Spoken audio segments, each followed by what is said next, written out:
दिन हो, ख़वातीन का आलमी दिन हो, मुख्तलिफ मौक़ों पे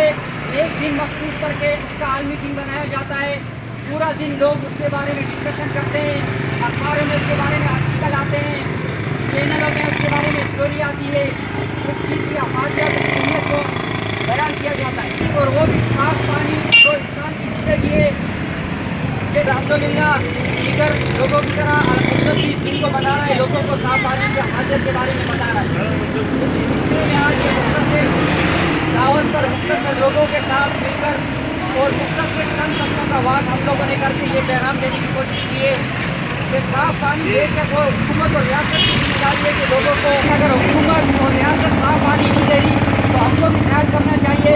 अपने घरों में आए पानी को बॉयल करके और इस तरीके से हमको जो है पानी साफ पीना चाहिए ताकि बहुत सारे मोदी अमराज से हम बच सकें। मजीद पानी की साफ पानी की अफादियत पर मैं मोहतरम रियाज भाई गिलानी को गुजारिश करूँगा कि वो आएँ और इन लोगों को अपना